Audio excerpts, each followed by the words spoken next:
Hi అండి. నిన్న evening అయితే చికెన్ పకోడీ చేశాను. మొత్తం బోన్‌లెస్ లేదనమాట. మార్నింగే తీసి కొంచెం దాంట్లోనే ఉప్పు, కారం కలిపి ఫ్రిడ్జ్‌లో పెట్టాను. ఈవినింగ్ పూట చేస్తున్నాను గదా!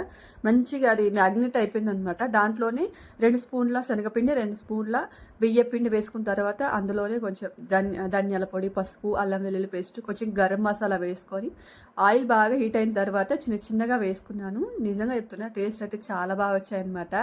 ఇంకా దీంట్లో కార్న్ ఫ్లోర్ అలా కూడా వేసుకోవచ్చు. కానీ నేను అవన్నీ వేయలేదు. పకోడీలాగా ఇలా చేశాననమాట. టేస్ట్ అయితే బాగున్నాయి. మా వాడైతే అప్పటికే వెయిటింగ్ అనమాట. మా మమ్మీ ఎప్పుడెప్పుడు వేస్తదా తిందామనేసి. అప్పటికే తిందామని ఉన్నాడు. కానీ నేను తిడతా అనేసి పక్కన నిలబడ్డాడనమాట. సాస్ తెచ్చుకొని మరీ రెడీగా ఉన్నాడు. వానికి చికెన్ ఎంత పిచ్చి అంటే మాటలు చెప్పలేమనమాట. రోజు పెట్టిన ఒక పూట అయినా సరే ఇష్టంగా తింటాడు. ఇంకా ఇక్కడైతే రెడీ అయిపోయింది. ఇంకా సండే అయితే పాపకి మధ్యాహ్నం నుంచి ఇంటికి వచ్చేస్తదనమాట. హాఫ్ డేనే ఉంటది.